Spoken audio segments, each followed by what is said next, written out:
Keith Rucker at VintageMachinery.org.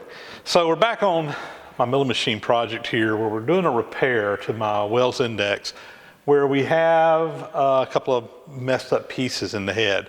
So if you want to go back and watch the first episode, if you haven't already seen it, it'll kind of catch you up to where you are. But very briefly, what's going on here is that my head, of course, mounts here. There's this little worm gear that fits up inside of this housing, and there's a little worm in the bottom, and this is fixed to the actual milling machine head, and you can adjust the tilt of the head side to side by cranking on a little shaft that goes through here with the worm gear. So what has happened, there's two things that went wrong with this. Number one is the gear itself. At some point in the past, there's some broken teeth in here.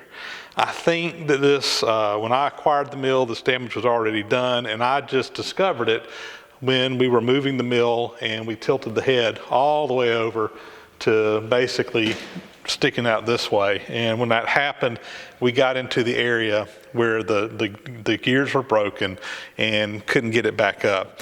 The second thing that's wrong with this is the shaft that goes through here that the worm was on. There's some damage to it where it's just been abused over the years. And anyway, we're going to repair both of these pieces. So in the last episode, I went ahead and got the shaft done, and we've still got to come in here and put a Woodruff Key slot in here that will actually hold the worm in place.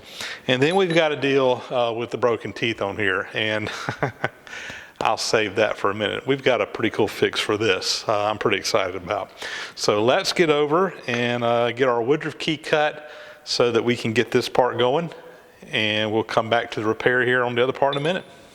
Before we go cut this Woodruff Key though, I do want to just spend a couple minutes and talk about a Woodruff Key versus a regular key. We had a lot of comments on this on the previous video, and instead of trying to type it in on all of them, I'm just going to cover it in this video. So why would you want to use a Woodruff Key versus a regular flat key? And I had several people say when I didn't have the right cutter, why don't you just put a regular keyway in there? Why do you need a Woodruff Key?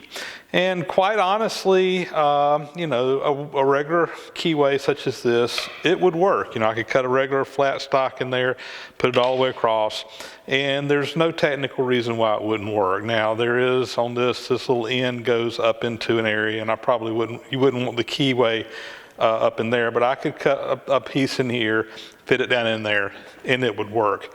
But what are the reasons why you would want to use a Woodruff Key over a flat key? Well, there's a couple of reasons. Well, number one, just look at the cross section here, the amount of thickness that you have on the bottom end down here. With a Woodruff Key, you're going to have a lot more material down inside the shaft that will in essence then also give you some more torque and keep that keyway from wobbling in there. Not a huge concern in a lot of cases, but in other cases it can be.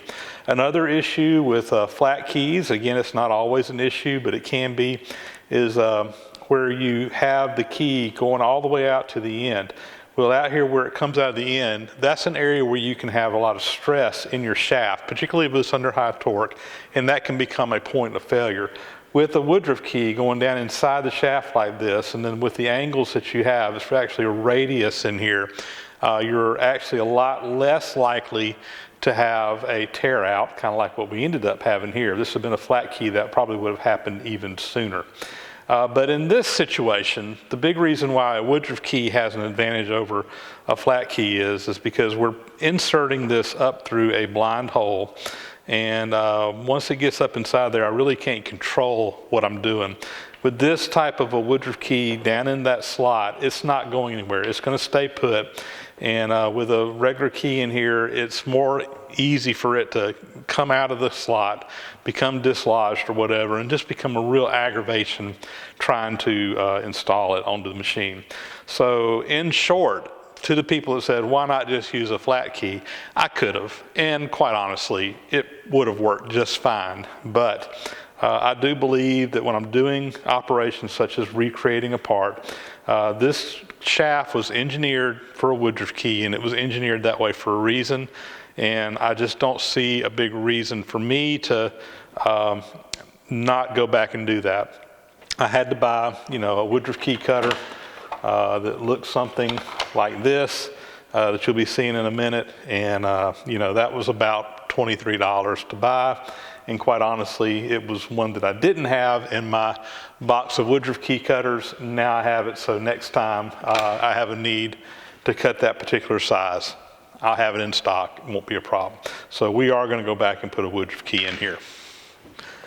I've cut many a Woodruff Key over the years for different projects that I've worked on. And this is going to be somewhat of a first for me, because in every other situation that I've ever cut a Woodruff Key, I've always cut it on my vertical mill machine. It's just, you come in here, you pull the part into it. It's a fairly easy operation.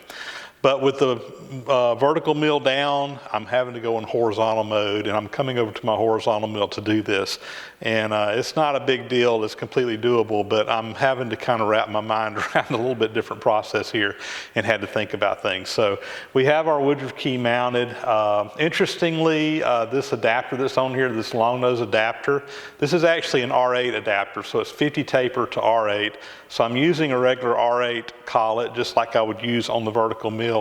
And of course that fits up into the Cat 5 holder here. So that right there will just give me, with this extension coming out, it's going to actually make my job a little bit easier. So we got that in there. As far as holding my piece, I'm going to use this little self-centering vise. This is normally used for holding round stock, but the V's inside here that hold it are on 60 degrees, just like a hex.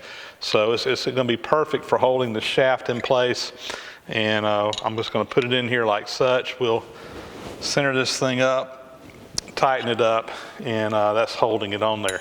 Now, because of the way this comes out, I really can't do it right over the top of the vise, because I just don't have enough clearance. So we are going to have to let it stick out. And because also I really have to grab it here on the hex, because I don't have enough round here in this vise to hold it and have it stick out. But I am a little bit concerned with all this sticking out here, because I'm going to basically be coming straight up onto the cutter once we come in here to feed it in. So I'm going to put some support up underneath this. And what I've got is just a little machinist jack. I've got some 1, 2, 3 blocks up underneath it to support it. And this is not for this machinist jack, but it's for holding round stock. I'm just going to basically put that on top. Let me lower that down a little bit. I'm going to bring this in, and we're just going to raise this up.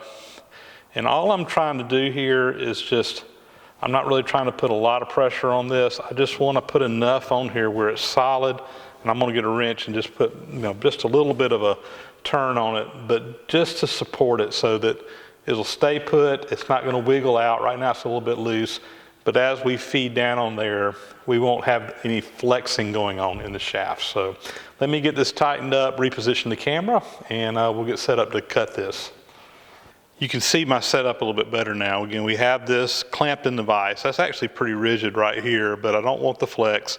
We've got the 1, 2, 3 blocks, and then the machinist jack up under here with a little self-centering thing. I've got this just tight enough where that's solid. It's not going to move out, but at the same time, it's not really flexing that shaft up.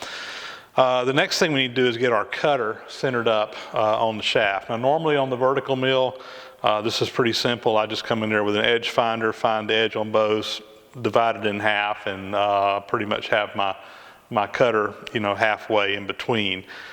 In this situation, it's a little bit more complicated because of the angle that we're coming out. Really not a good way to do this. So what I'm going to do is we're just going to come in. I've got this where the end of the cutter is going to touch down here. Actually, I'm a little bit far out that I need to be. Probably about right there. I'm going to turn the cutter on, and we're going to very carefully and slowly feed this in. And when I see it barely take a nick on there, in fact, I actually probably should use a piece of paper, let the paper grab so I'm not actually making contact. And then we'll have a measurement basically to the edge of this to the edge of here. And then I need to move it in half the distance of the shaft.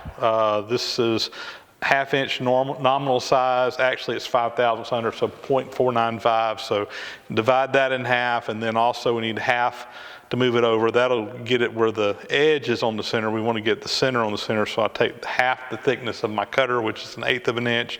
So I need to move it over another 1/16 of an inch. I've already done all the math on that, and basically I just need to move it over 310 thousandths, and that will get me where I need to be. So with that, let's go ahead and find our edge, and then we'll index over. All right, I've got a piece of paper here.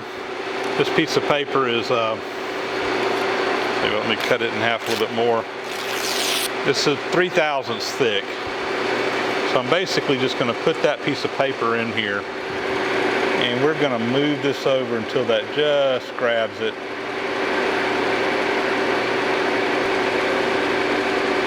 Getting close.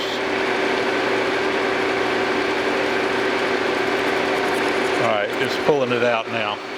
So that tells me that I'm 3/1000 away. So I'm going to drop my table down to below center.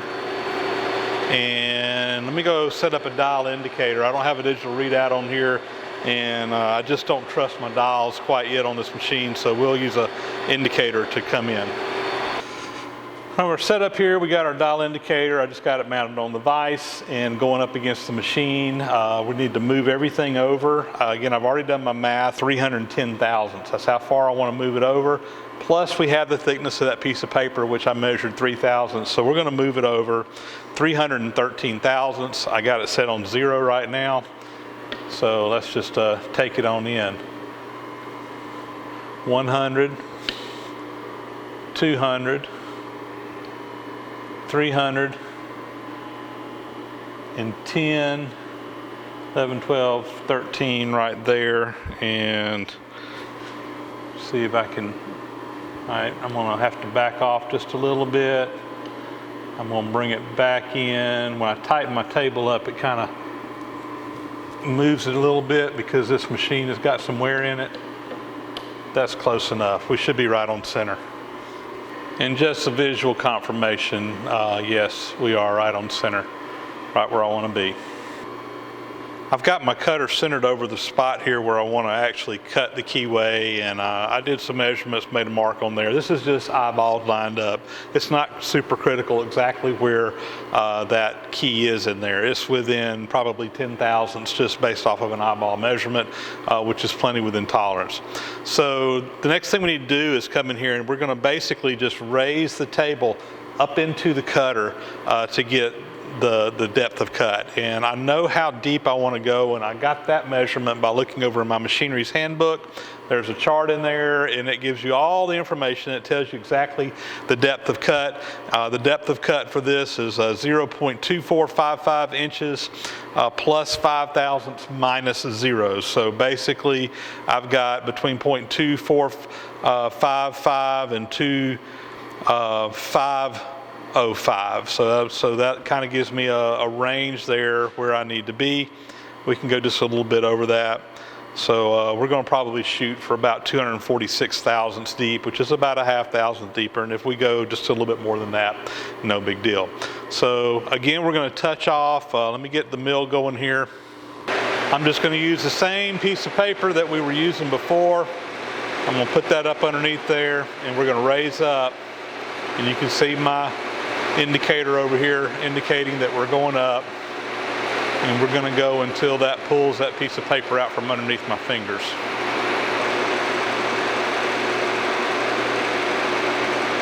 All right, it's grabbing right there. We're going to call that good enough. I'm going to move my 0 around there. I should go 3/1000ths more deep. 1, 2, and I'm looking for a mark on there as well. And I can actually see it just touching right there. I put a little black mark in there. Now, you probably can't see it on the video on the screen there, but there's just a tiny mark where it just made a cut. I'm going to re-zero my indicator. And again, we're going 246 thousandths deep. Put a little oil on there. And we'll just take our time and work our way up through there.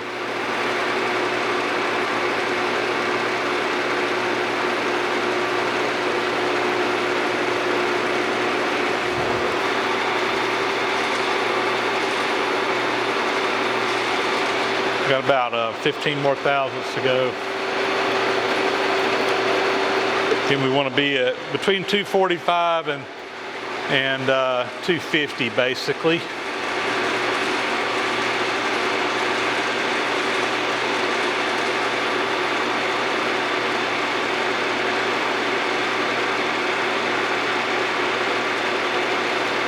There's 245.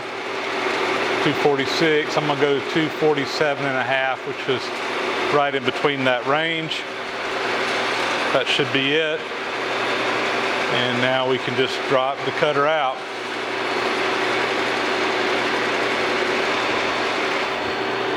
One Woodruff Key slot cut. Old shaft, new shaft. Grab the right Woodruff Key here out of my assortment. And that's a tight fit. I'm going to take a little piece of brass here just so it doesn't mar anything up.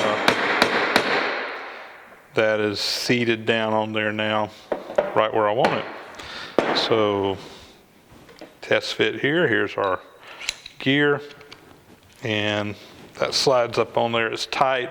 I'm not going to push it on all the way right now because I want to have I don't want to get stuck on there. Another little point here I want to comment on based on, again, questions that came up in the last video. Several people asked, well, how are you going to get this in there with the key? It's going to be sticking up too high. But as you can see, we have a step right here. So going into the machine, there's a large diameter here. It goes down to a smaller diameter. And this end down here will actually fit up into a little hole that will help guide it. But this end's larger, so basically because this end is larger than this end, you got clearance, so it's no problem for that key to go through the hole. You don't have to install the key after it goes through the hole. So again, that was a question that came up, just wanted to clarify. So I want to take a couple of minutes here and also just talk about this gear and several comments that came up in the discussion on the video, and several people said, okay, why don't you just, since you got the broken teeth down here, we talked about, my fix is I'm going to move my broken teeth, which I got shaded out here, to the top. I'm going to drill 2 new holes. See, there's 2 index holes. And that'll put the broken teeth in the top. And because of the way this thing moves, those broken teeth will never come in contact with the worm. It only rotates roughly 180 degrees, about 90 degrees either side. Reality can go just a little bit beyond that, but not much. So here's the top originally. That's where the 2 holes are, the top and bottom. And when I rolled this mill over, we got through the little first one here, and it didn't seem to matter on that one. Actually, it didn't matter at all because the weight was helping me go down. But we got it all the way down to here. And whenever we started coming back up, there wasn't any teeth right here, and that's when I realized I had a problem. Again, going over wasn't a problem because gravity was helping me get past those teeth. So the comment that many of you guys had, instead of drilling 2 new holes, why not just rotate the gear 180 degrees? So you go from here, flip it around this way. And flip it from top here, flip it around like this. Well, in theory, that would work, but here's my problem. The problem is that I said it goes 90 degrees on either side. In reality, it can go a little bit beyond that. And the worm is engaging directly down here on the bottom. So when we come around, when we flip it over to 90 degrees and just a little bit beyond, well, this broken area is right in that worm. It probably would be okay. I'm just not comfortable with it. So my plan was, again, to just put the broken area in the top so that when it's straight up and down, the broken teeth are in the top. And when you roll those over 90 degrees that way. We're a long ways from those broken teeth down here, and same thing this way. So that was the reason I wasn't going to just flip it around 180 degrees. Yeah, I probably could have gotten away with it, but we were gonna just drill 2 new holes and not have to worry about ever getting anywhere close to those broken teeth. So that was my plan. That was what I was going to do. And I had pretty much got everything I needed. I was getting ready to start on this job. I posted the video last Friday, I guess it was, talking about my plan on my repair. And lo and behold, one of my viewers, he throws a big kink in the whole thing. Dadgummit, he sends me an email and he says, well, he happens to have another gear, brand spanking new, that fits this machine. And if I wanted it, I could have it. So we're going to plan B. So let me give you the backstory on this. Bob Curl lives up in Michigan, and Bob, sometime back, went to an auction that a local community college was having. They were selling off a bunch of machine shop stuff. He bought a box full of cutters, and in that box of cutters was this gear, and there's a little tag on it that says head tilt gear for index vertical mill. And he really didn't know what it was for. He didn't really know exactly what machine it went to. But when he saw my video, he said, you know what, I think I've got that in a box. He went out, dug it out, shot me a picture, sent me some dimensions. It's the part we need. What are the odds of that? So Bob, you have come to the rescue. And so plan A, we're gonna just skip that. And instead, we're going to replace it with a brand new replacement gear. How about that? I can't believe it. It just totally blew my mind when Bob sent me that note. It just totally blew my mind. I mean, what are the absolute odds that someone would have just picked up a random box at an auction and in it has the exact part I need to fix my mill? Unbelievable. Thank you, Bob. So I'm over here now at the mill head. We've got this cleaned up really good. I went ahead and cleaned this gear up. It's been sitting for a while. There was actually, it looked like there was some dried up grease where it probably shipped from the factory down there. I got all that old grease out just because it's getting kind of old. I do want to take a little bit of oil and just kind of lube this up a little bit. I noticed when I took it apart, there was still oil in there. It was a tight fit, but there was a little bit of oil in there, and that probably helps keep it from rusting. Tell you what, let me put a little bit on this surface too. It'll also help it assemble. And it really doesn't matter which end's top or bottom, as long as we get our holes lined up.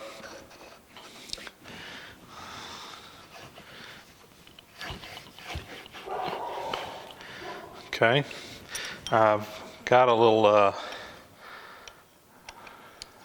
punch here that I should be able to use to help get it lined up. There we go. And take our, these are going to have to go through there to get down up underneath it.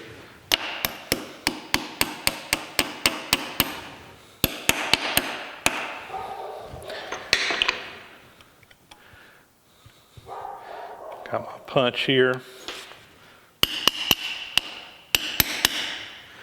We can help get that aligned. All right, a little bit of fiddling around, getting my alignment just right off camera. And I think we got it now. So that pin should be, yeah, that's where it needs to be. Let's get our one from the bottom down here, same story, same song, second verse. All right, I got it driven in now. Both pins are in place. One thing I want to check real quick are these are the T-bolts that go up through the head here. You put them in the back and they come out. There's 4 of these, but the big thing I want to see right now, get this first one out, is make sure these go in that little T-slot all the way around there. I just want to make sure that they're going to go all the way around, and they do. I just want to make sure those pins weren't sticking up a little bit where they wouldn't come out or wouldn't go around. So we're good there. We're just about ready to put this head back on. I'm going to get my air gun a little bit. There's some chips and stuff down in here. I just want to get all that cleaned out while I have the opportunity. So let me do that off camera, and with any luck, we'll get this head back on. Well, we've got our head suspended in the air over here, getting ready to try to put it all back together. This very well may be the most difficult part of the whole job, because it's really at least a two-person job, and I'm a one-man shop. So thankfully we have our engine hoist over here that I'm able to use as a crane to kind of help support this thing in. Before I put it in there though, I think I'm going to go ahead and take a couple minutes, and we're going to just grease this, put some grease in this gear so that it starts its life out with some lube. It's really not a good way to lube this thing after it goes on here, but we're going to start anyway. So I'm just going to kind of take my finger and spread that around a little bit. I think I'm also going to put a little bit in here. I've already oiled this up, but take some of that excess grease and put in there, just so all this stuff spins real nice and easy. Let me get a rag and wipe my hand. Bolts in here, and we're going to have to get those lined up as we come over in here. Let's just get going. Well, I've managed to get all my holes, my bolts lined up. I think I need to get on the other side. Just come down just a touch.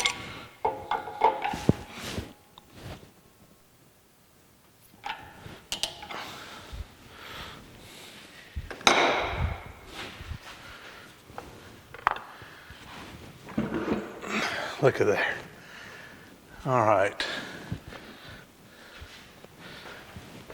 We'll see if I can get some of these, at least a couple of these nuts started so it doesn't come back out.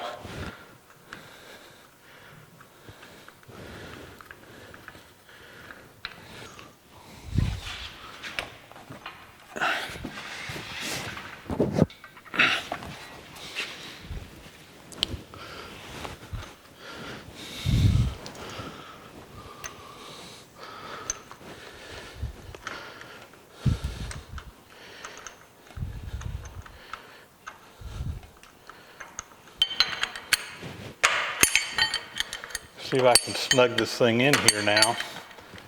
With any luck, I can just pull these nuts tight, and it'll pull that head right up in there.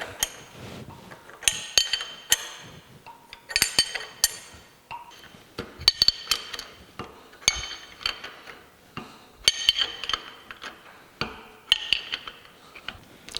think I can get another nut on here now.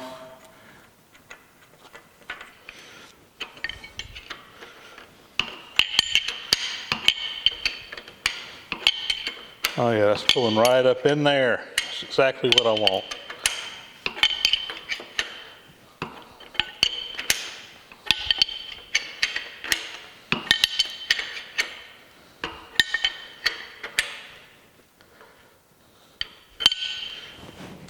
I'm going to snug up all these bolts. I don't want to get it too tight right now, but at least get it where it's going to hold it. All right, I'm going to get my gear up in here. This has got to be positioned just right, and I've played around with this and kind of found where it needs to go.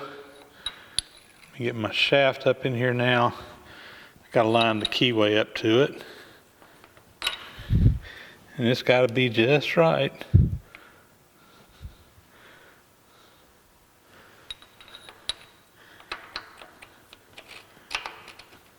There it goes. All right, I'm going to tap it in now.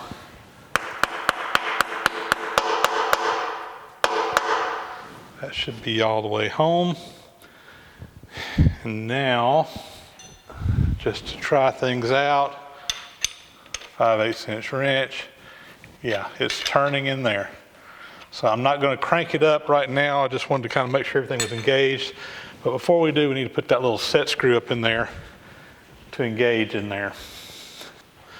So this was one of the culprits, I think, to the whole problem here, is that originally they had just a regular Allen head or cap head screw up in here, when what you really need is a dog point screw. It's a special set screw that has a little dog on the end of it that basically goes up in that groove that we made, and that keeps that part from sliding in and out.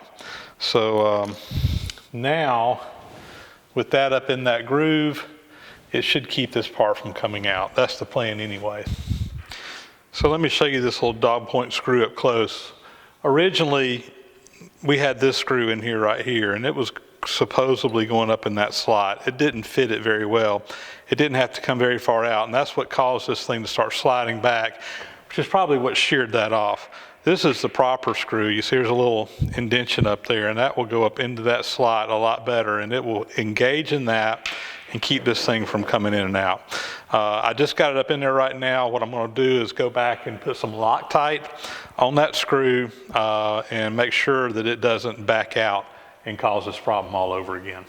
So now what we're going to do is we're going to go ahead and just tighten this head down where it can't move. I'm going to go ahead and take the straps off so that we can adjust the head up where it needs to be.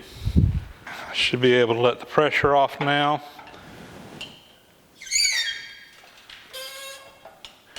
And I'm going to go ahead and take those straps off. So now I'm going to loosen them back up again.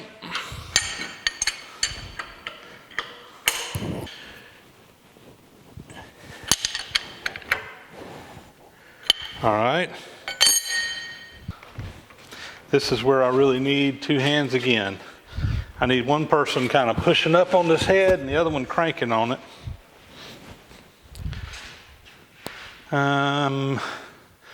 I may have to get my crane back over here to assist me in getting this head at least up to past 45 degrees. All right, I'm going to put a little upward pressure on this. And it's just going to be back and forth. I could use the worm to push it around all the way, but it's just better to not pick up all that weight on that worm.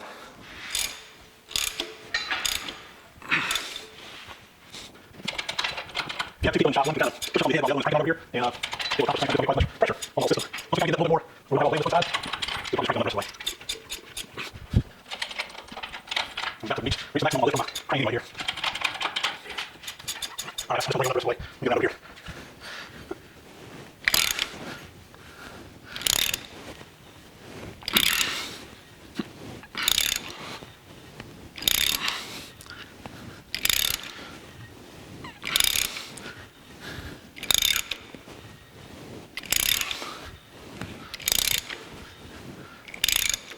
At about 20 degrees.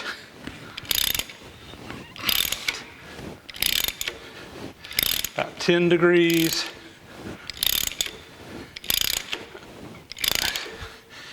And according to the scale, that's a 0. I'll have to tram this thing in, but for now, I think we're just going to lock it down. Well, I'm happy to say that the mill is upright and back in business here. So with thunder power, everything looks good. We should be ready to go to work on this machine. So with that, that'll be a wrap on this episode here, or series on fixing my Wells Index milling machine. Thank you guys for watching. I hope you enjoyed that. Please leave me a thumbs up. Leave me some comments if you like. And if you haven't already, please subscribe to the channel. It'll be appreciated very much. With that, that's a wrap. Talk to you guys later.